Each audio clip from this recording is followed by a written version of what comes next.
मानवर श्री कांशीराम जी अमर रहे, मानवर श्री कांशीराम जी अमर रहे। बहन कुमारी मायावती जी जिंदाबाद, बहन कुमारी मायावती जी जिंदाबाद। सर्व समाज के सम्मान में, सर्व समाज के सम्मान में, सर्व समाज के सम्मान में पीएफपी का पहचान, पीएफपी का पहचान, सर्व समाज के सम्मान में, सर्व समाज के सम्मान में पीएफपी को सत्ता में लाएंगे, पीएफपी को सत्ता में लाएंगे। बहन जी आप संघर्ष करो, बहन जी आप संघर्ष करो, बहन जी आप आगे बढ़ो, बहन जी आप आगे बढ़ो। हर पोलिंग बूथ जिताना है, हर पोलिंग बूथ जिताना है। बहुजन समाज पार्टी जिंदाबाद, बहुजन समाज पार्टी जिंदाबाद। बाबा साहब अमर रहे, बाबा साहब अमर रहे, मानवर श्री कांशीराम जी अमर रहे। हमारे काफी जोर के साथ बोल रहे हैं, हमारी बहन जी आप एक विचार हुई हैं, आप पूरे जोरों के साथ नारा लगाने का करते हैं। बाबा साहब अमर रहे, बाबा साहब अमर रहे, मानवर श्री कांशीराम जी अमर रहे, मानवर श्री कांशीराम जी अमर रहे। बहन कुमारी जी जिंदाबाद, बहन कुमारी जी जिंदाबाद। सब समाज के सम्मान में, सब समाज के सम्मान में, सब समाज के सम्मान में, सब समाज के सम्मान में, सब समाज के सम्मान में बहन कुमारी जी जिंदाबाद, बहन कुमारी जी जिंदाबाद, बहन कुमारी जी जिंदाबाद।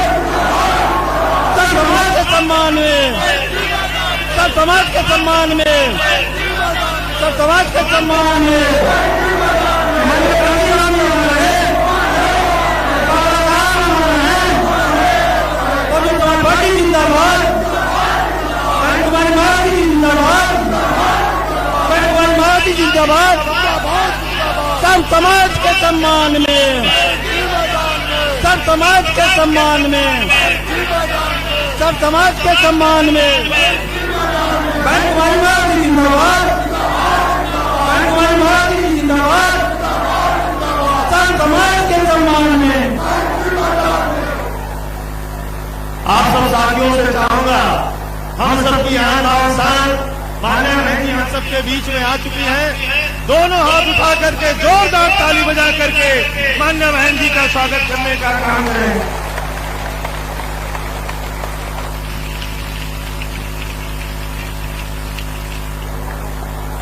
देवी पाटन मंडल अंतर्गत चुनाव जनसभा के मुख्य केंद्र बहुजन समाज पार्टी के राष्ट्रीय अध्यक्ष, पूर्व मुख्यमंत्री उत्तर प्रदेश एवं पूर्व सांसद आदरणीय बहन कुमारी मायावती जी हमारे बीच पहुंच चुकी हैं। आदरणीय बहन जी के पहुंचने पर देवी पाटन मंडल बहुजन समाज पार्टी यूनिट व सर्व समाज के भाई बहन आदरणीय बहन जी का हार्दिक स्वागत एवं अभिनंदन करते हैं। अब हम देवी पाटन मंडल बहुजन समाज पार्टी यूनिट की तरफ से आज की चुनावी जनसभा की मुख्य अतिथि आदरणीय बहन कुमारी मायावती जी को बहुजन समाज पार्टी का चुनाव चिन्ह हाथी सप्रेम भेंट करके उनका सम्मान करते हैं।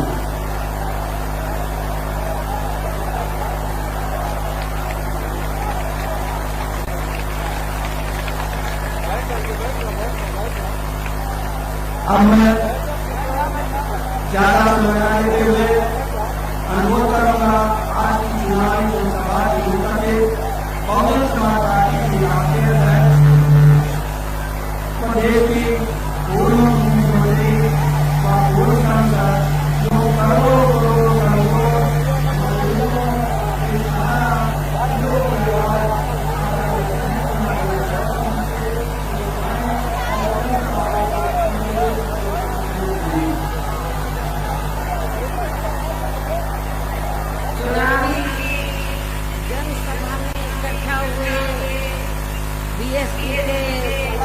सभी छोटे बड़े पदाधिकारियों एवं कार्यकर्ताओं, आज आपको उत्तर प्रदेश में विधानसभा के लिए हो रहे आम चुनाव में कोरोना नियमों का पालन करते हुए अपनी पार्टी के देवी पाठन मंडल के उम्मीदवारों के समर्थन में मुझे सुनने के लिए यहाँ भारी संख्या में इकट्ठा हुए हैं, तो उसके लिए मैं आप सभी लोगों का हार्दिक रूप से आभार प्रकट करती हूँ।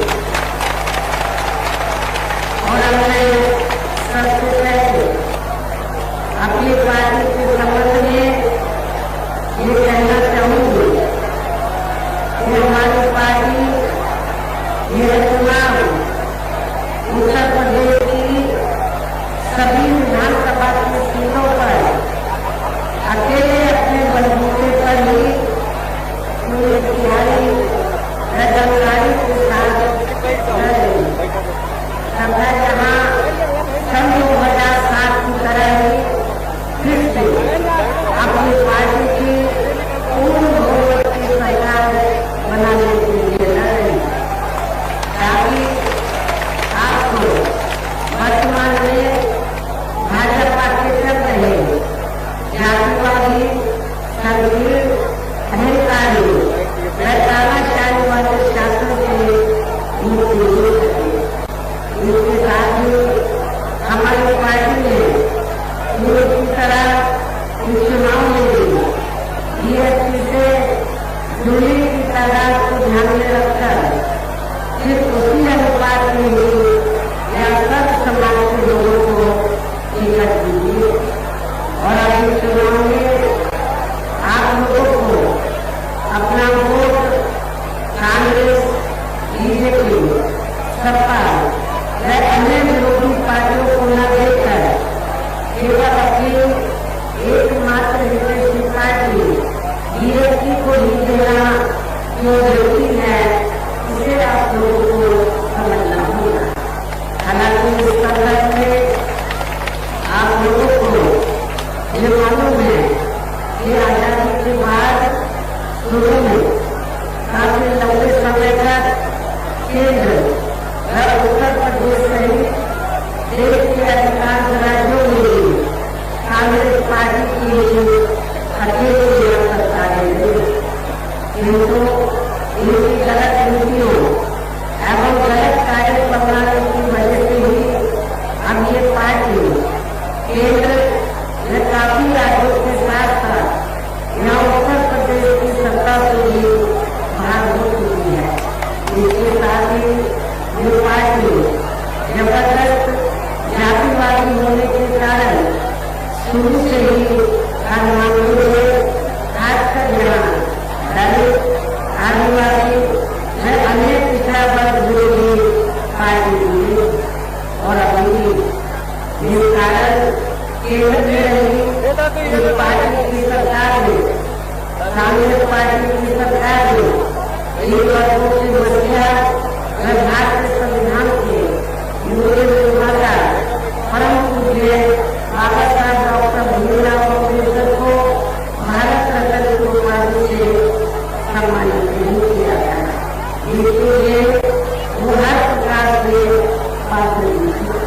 इतना ही नहीं बल्कि उनकी मूवमेंट को आगे बढ़ाने के लिए अपनी पूरी जिंदगी समर्पित करने वाले मान्यवर श्री कांशीराम के ज्ञान होने पर भी केंद्र में उस समय इसी कांग्रेस पार्टी की रही सरकार ने उनके सम्मान में एक दिन के लिए राष्ट्रीय शोक घोषित नहीं किया था, तथा कांग्रेस पार्टी की रही सरकार ने पिछड़े वर्ग की आरक्षण संबंधी मंडल कमीशन की रिपोर्ट को भी लागू किया था, जिसे फिर बीएसपी ने अपने कड़े संघर्ष व अथक प्रयासों से केंद्र में रही श्री वीपी सिंह की सरकार से लागू करवाया था। साथ ही इसी सरकार ने भी बाबा साहब भीमराव अम्बेडकर को भी भारत रत्न की उपाधि से सम्मानित किया गया था, लेकिन अब केंद्र व अधिकांश राज्यों के लिए सत्ता से भाग होने पर यही कांग्रेस पार्टी खासकर दलितों, आदिवासियों व अन्य पिछड़े वर्गों के वोटों की खातिर आए दिन किस्म किस्म की नाटकबाजी करती रहती है, जबकि इन वर्गों के व मामलों में भी इस पार्टी की सच्चाई तो ये है कि कांग्रेस पार्टी जब सत्ता में आती होती है और इनके अच्छे दिन होते हैं तो तब इस पार्टी को इन वर्गों का विकास के उत्थान आदि याद नहीं आता है तथा न ही उनको महिलाओं की भी भागीदारी याद आती है। इतना ही नहीं बल्कि इस पार्टी के बाद खासकर यहाँ सपा व बीजेपी आदि की बड़ी सरकार होगी, यूपी की जनता अधिकांश मामलों में काफी ज्यादा दुखी गई। सपा की सरकार में तो ज्यादातर यहाँ गुंडों, बदमाशों, माफियाओं, अराजक तत्वों व सत्याओं, लूट खसोट करने एवं नंगे प्रकार आगे चलाने वालों का ही राज था। इसके साथ वजह से भी इस सरकार ने हमेशा यहाँ तनाव की स्थिति बनी है और देश में विकास के कार्य में ज्यादातर यहाँ एक विशेष क्षेत्र व एक विशेष समुदाय के लोगों तक के सीमित है। खासकर दलितों व अति पिछड़े वर्गों के लोगों को हमारी सरकार ने जो एक सुविधाएं दी थी तो उन्हें भी सपा सरकार ने ज्यादातर खत्म कर दिया है। साथ ही इनके संतों, गुरुओं व महापुरुषों आदि के आदर सम्मान में जनहित की योजनाओं के तथा नए बनाए गए जिलों, यूनिवर्सिटी सरकार आदि के लिए जो नाम रखे थे, हमारी सरकार द्वारा जो नाम रखे गए थे उन्हें भी अधिकार सपा सरकार ने बदल दिया है। इस प्रकार से इस पार्टी का इनके प्रति ऐसा है प्रेम व इनका अपनी समाज का। इसके साथ ही हमारी पार्टी को इन मामलों को लेकर ये सोच रही थी कि सपा सरकार के हटने के बाद शायद बीजेपी की सरकार सपा के फैसलों को जरूर बदल देगी, लेकिन ऐसा नहीं किया गया। जिससे सपा की तरह ही बीजेपी सरकार की भी इन वर्गों के एवं इनके संतों, गुरुओं व महापुरुषों आदि के प्रति एक जातिवादी मानसिकता प्राप्त करती है। इसलिए चुनाव में खासकर इन वर्गों के लोगों को सपा के साथ साथ बीजेपी को भी सत्ता में आने से जरूर रोकना है, क्योंकि ये दोनों पार्टियां खासतौर से विकल्प सेक्शन के मामले में, दलितों के मामले में, पिछड़ों के मामले में, अकलियतों के मामले में एक ही थैली के चक्के बटे हैं। इसी प्रकार भाजपा सरकार की भी नीतियां व कार्यशैली अधिकांश यहाँ जातिवादी, पूंजीवादी एवं आरएसएस के संकीर्ण एजेंडे को ही लागू करने पर टिकी रही है, जिससे प्रभावित एवं शिकार हुए लोगों का इस सरकार में सही से विकास व उत्थान आदि नहीं हो सका है। साथ ही इनका हर स्तर पर काफी ज्यादा शोषण व उत्पीड़न आदि भी किया गया है। धर्म के नाम पर हमेशा यहाँ तनाव व नफरत आदि का वातावरण बना रहा है। प्रदेश में अपराध भी काफी ज्यादा बढ़े, खासकर दलित, मुस्लिम व अन्य अकलियत व महिलाएं आदि भी इस सरकार में कतई भी सुरक्षित नहीं रहे हैं। लेकिन मीडिया में इनके सही आंकड़ों को अधिकांश दबा दिया जाता है।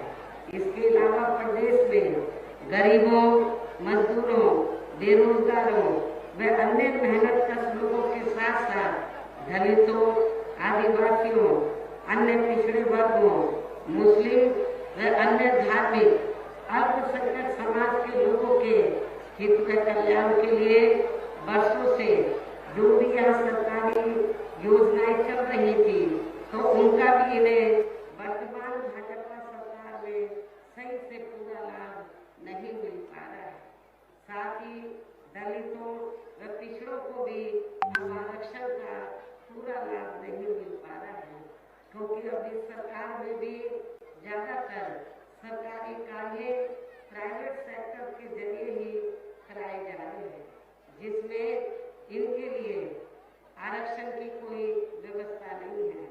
सरकारी नौकरियों में भी इनका आरक्षण का कोटा पूरा नहीं किया गया। मुस्लिम व अन्य धार्मिक अल्पसंख्यक समाज के लोगों के साथ तो बीजेपी की सरकार में अधिकांश यहाँ सोतेला व पक्षपात वाला रवैया ही अपनाया गया। विशेषकर मुस्लिम समाज को इस सरकार में सबसे ज्यादा दुखी रहा है। बीजेपी की सरकार में हमेशा वो दहशत में रहा है, हमेशा वो घबराता रहा है। इनका विकास और उत्थान होगा तो बहुत दूर की बात रही, बल्कि वो अपने आप को इस सरकार में कभी भी सुरक्षित महसूस नहीं करता है। ये ऐसी स्थिति खासकर मुस्लिम समाज की पूरे उत्तर प्रदेश में वर्तमान भाजपा सरकार में हमें देखने के लिए मिल रही है। इतना ही नहीं बल्कि इस बार बीजेपी की सरकार में अपर कास्ट समाज में से विशेषकर प्रबुद्ध वर्ग में भी ब्राह्मण समाज हर मामले में अपने आप को काफी ज्यादा उपेक्षित महसूस करता रहा है। इसके अलावा इनकी गलत आर्थिक नीतियों के कारण यहाँ गरीबी, बेरोजगारी व महंगाई आदि भी काफी ज्यादा बढ़ी है। इसके साथ साथ उत्तर प्रदेश सहित पूरे देश के किसान भी केंद्र सरकार की गलत नीतियों के कारण काफी ज्यादा दुखी व परेशान रहे हैं और अभी भी है। साथ ही प्रदेश में बेरोजगार लोगों को रोजगार नहीं मिलने के कारण ही ज्यादातर इनको इस सरकार में भी पलायन करना पड़ा। वैसे आप लोगों को ये मालूम है कि उत्तर प्रदेश में 4 बार बीएसपी के नेतृत्व में सरकार रही है। बीएसपी की ये पहली सरकार थी। 4 बार जो बीएसपी की सरकार थी बीएसपी के नेतृत्व में, तो ये पहली बार ऐसा हुआ है यूपी में कि जो लोग रोटी रोजी के लिए बाहर के प्रदेशों में पलायन करके चले गए थे, तो मेरी सरकार में वो फिर से वापस आ गए थे, क्योंकि मेरी गवर्नमेंट ने बड़े पैमाने पर यहाँ गरीब बेरोजगारों को रोटी रोजी के साधन मिले, बड़े पैमाने पर रोटी रोजी के साधन मिले।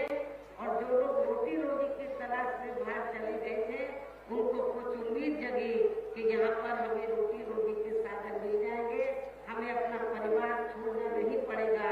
वो भी बड़े पैमाने पर इधर वापस आ गए थे। इस प्रकार से इन सभी विरोधी पार्टियों की रही सरकारों ने शुरू से यहाँ यूपी की जनता काफी ज्यादा दुखी व परेशान रही है। विशेषकर कोरोना महामारी के दौरान तो इन सभी की हालत और भी ज्यादा खराब हो गई है। ऐसे में इन सभी विरोधी पार्टियों की रही सरकारों से निजात पाने के लिए अभी चुनाव में यहाँ प्रदेश की जनता को अपनी एकमात्र हितैषी पार्टी बहुजन समाज पार्टी की ही सरकार बनाना बहुत जरूरी है, जिसने अपने चारों रहे शासनकाल के दौरान बिना पक्षपात व भेदभाव आदि के यहाँ कमजोर एवं उपेक्षित वर्गों के लोगों के साथ साथ सब समाज में से गरीबों, मजदूरों, बेरोजगारों, किसानों, व्यापारियों, कर्मचारियों, वकीलों एवं अन्य मेहनतकश लोगों के साथ ही युवाओं, छात्रों, महिलाओं वे बुजुर्गों आदि के भी विकास एवं उत्थान के लिए अनेकों ऐतिहासिक व महत्वपूर्ण कार्य किए और इस बार सरकार बनने पर वो सभी कार्य फिर से शुरू किए जाएंगे।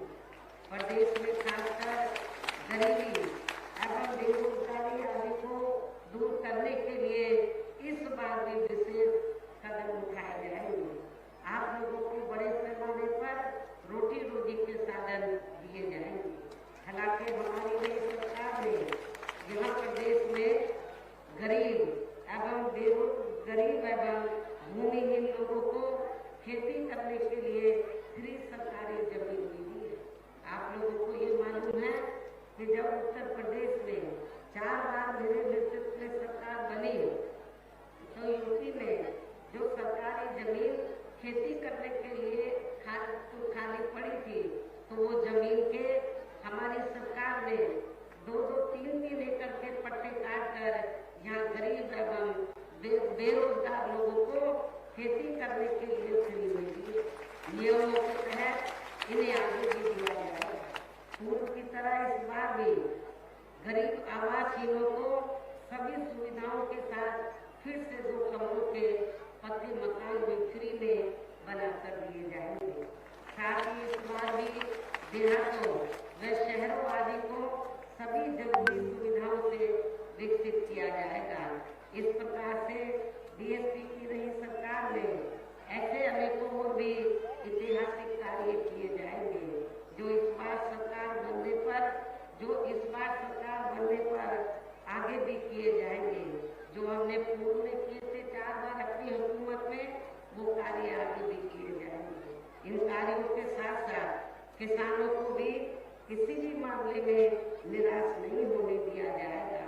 इतना ही नहीं बल्कि बीएसपी की रही सरकार में ही दलित एवं अन्य पिछड़े वर्गों में जन्मे अपने महान संतों, गुरुओं व महापुरुषों आदि को भी विभिन्न रूपों में पूरा आदर सम्मान दिया गया है और आगे भी इनके सम्मान में कोई कमी नहीं आने दी जाएगी। इसके अलावा आपके देवी पाटन मंडल की जो भी यहाँ स्थानीय समस्याएं होंगी तो उन्हें भी दूर करने का पूरा प्रयास किया जाएगा।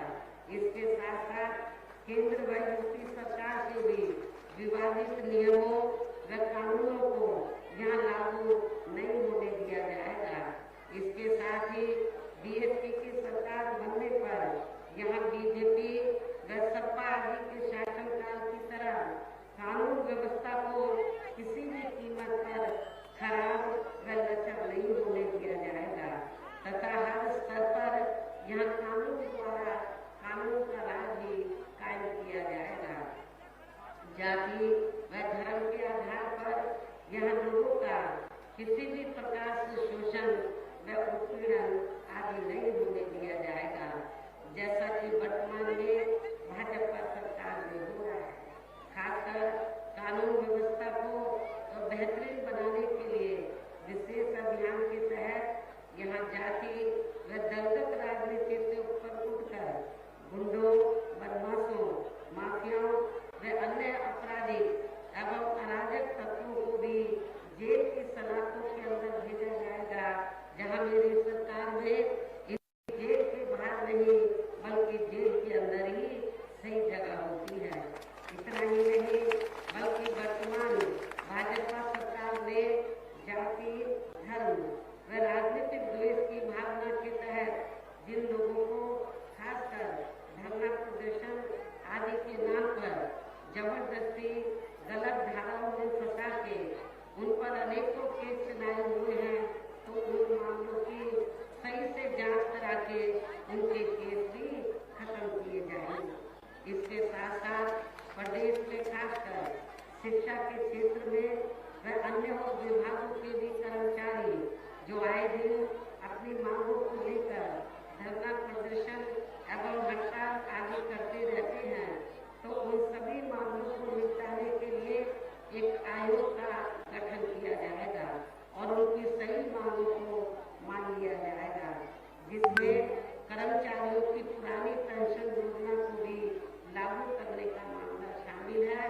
अर्थात पुरानी पेंशन योजना को भी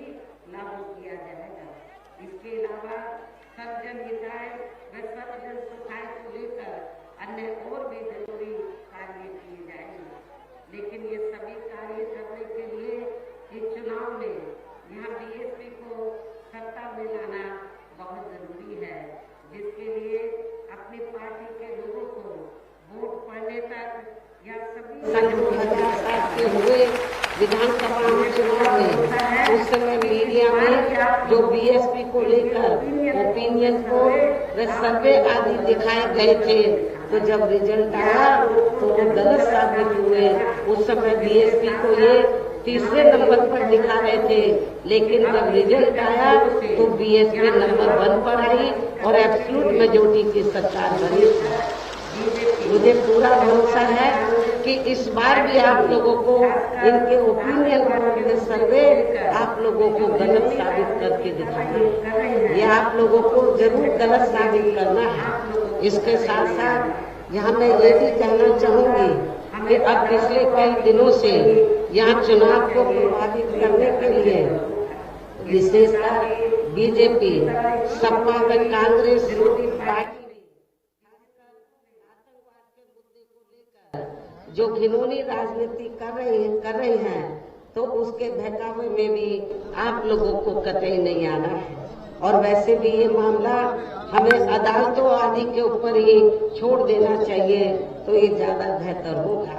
इसके साथ ही पूर्व की तरह इस चुनाव में भी विरोधी पार्टियों ने विभिन्न रूपों में जो अपने हवाई व प्रलोभन भरे चुनावी घोषणा पत्र आदि जारी किए हैं, जिन्हें सत्ता में आने के बाद ये पार्टियां अधिकांश अमल में नहीं लाती हैं, तो उनके बहकावे में भी आप लोगों को कतई नहीं आना है, जिन पर से अब जनता का काफी हद तक विश्वास ही उतर गया है। इसलिए इस मामले में बीएसपी किसी भी चुनाव में विरोधी पार्टियों की तरह अपना कोई भी चुनावी घोषणा पत्र आदि जारी नहीं करती है। वैसे भी बीएसपी कहने में बहुत कम बल्कि कार्य करके दिखाने में ही ज्यादा विश्वास रखती है, और ऐसा हमने यहाँ यूपी में अपनी चारों रही सरकारों के दौरान भी करके दिखाया है। इसके साथ ही हमारी पार्टी की चारों रही सरकारों ने प्रदेश में बिगड़ी हुई कानून व्यवस्था को सुधारने के साथ साथ प्रदेश के विकास व आम जनहित के लिए जो असंख्य अति महत्वपूर्ण कार्य किए हैं, वो अभी तक यहाँ किसी भी विरोधी पार्टी की रही सरकार ने नहीं किए हैं, बल्कि ज्यादातर उन्हीं कार्यों के नाम व स्वरूप आदि बदलकर अब विरोधी पार्टियों की सरकारें उन्हीं को ही भुनाने में लगी रहती है। लेकिन उन कार्यों के प्रति इनकी नियत व सोच सही नहीं होने के कारण उसमें भी ये पार्टियां ज्यादा सफल नहीं हो पा रही हैं। और अब मेरा यही कहना है कि आप लोगों को इस चुनाव में अपने हित व कल्याण के लिए यहाँ फिर से बीएसपी की सर्व जनहिताय व सर्व जन सुखाय की नीतियों पर आधारित सरकार बनाना बहुत जरूरी है। और इसके लिए पार्टी के लोगों को वोट पड़ने वाले दिन सबसे पहले सुबह उठते ही व समय से अपने अपने पोलिंग बूथों पर अपना वोट डालने के लिए जरूर जाना है। और इस मामले में मुझे पूरा भरोसा है कि हमारी महिलाएं जो बड़ी संख्या में मुझे सुनने के लिए आई हैं, तो हमारी महिलाएं भी वोट वाले दिन आज ये तैयार करके जाएंगी कि हम घर में काम बाद में करेंगे, हम घर में अपने घर में जो रोजाना आप लोग काम करते हैं वो काम नहीं करेंगे, बल्कि सुबह उठते ही आप लोग तैयार होकर तो बिना खाना बनाए हुए खाना आके बनाएंगे। हमारे भाई भी, महिलाएं भी, पुरुष सभी लोग, महिलाएं और पुरुष सभी लोग उस दिन ये तैयार करेंगे कि हमें एक दिन का उपवास रखना है। कितने समय तक? जब तक आप वोट डालते नहीं आ जाते हैं। आपको एक दिन का पूरा नहीं, वोट डालने तक का उपवास रखना है। जब आप वोट डाल के आ जाएं तो फिर आपको अपना उपवास खोलना है। आपके घर में कोई बुजुर्ग है, बीमार है, बच्चा है, उसको भूखा नहीं रखना है, उसके लिए व्यवस्था जरूर करना है। लेकिन जो ठीक ठाक हैं तो उनको ये तैयार करना है कि हमें अपना व्रत तब खोलना उपवास जब हम अपना वोट डालकर आ जाएंगे। और वोट वाले दिन हमारी महिलाएं पुरुषों से पीछे नहीं रहेंगी, बल्कि महिलाएं पुरुषों से आगे निकलकर लाइन लगाकर अपना वोट अपने उम्मीदवारों को जरूर डालेंगे। इसके साथ साथ अपनी पार्टी का कोई भी वोट पड़ने से ना रह जाए तो उसका भी पार्टी की हर पोलिंग बूथ की कमेटी को विशेष ध्यान रखना है। इन्हीं जरूरी बातों के साथ ही अब मेरे बीएसपी के लोगों से यही अपील है कि हमारी पार्टी ने यहाँ के देवी पाटन मंडल में जिन भी विधानसभा की सीटों पर अपने उम्मीदवारों को चुनाव के मैदान में उतारा है, जो यहाँ के बीच में मंच पर मौजूद भी हैं, तो उन्हें अब आप लोगों को वोट वाले दिन अपनी पार्टी के हाथी चुनाव चिन्ह के सामने वाले बटन को दबाकर जरूर जिताना है। और फिर से आपको यहाँ सन 2007 की तरह ही बीएसपी की अपनी पूर्ण बहुमत की सरकार जरूर बनाना है। तभी फिर प्रदेश में अमन चैन कायम होने के साथ साथ यहाँ सभी धर्मों व सभी वर्गों के लोगों का सही से विकास व उत्थान आदि हो सकता है। साथ ही यहाँ अन्याय, अपराध, भय व भ्रष्टाचार मुक्त एवं विकास युक्त वातावरण भी पैदा हो सकता है। और तभी फिर यहाँ परम पूज्य बाबा साहब डॉक्टर भीमराव अम्बेडकर एवं मान्यवर श्री कांशीराम जी आदि का भी सही सपना जरूर साकार हो सकता है। इस उम्मीद के साथ ही अब मेरा यही कहना है कि आप लोगों को हर पोलिंग बूथ को जिताना है।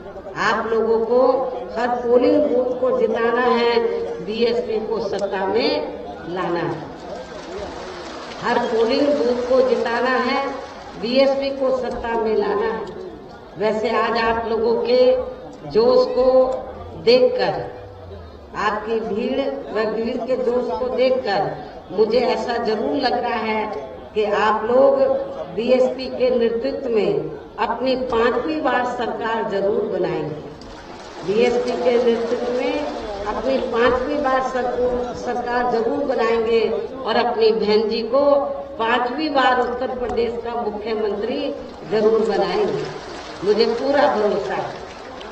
इस विश्वास के साथ ही अब मैं पुनः अपनी पार्टी के देवी पाटन मंडल के सभी उम्मीदवारों को जिताने की पुरजोर अपील करते हुए अपनी बात यही समाप्त करती हूँ। जय भीम, जय भारत। तो बीएसपी सुप्रीमो मायावती को आप सुन रहे थे बहराइच में।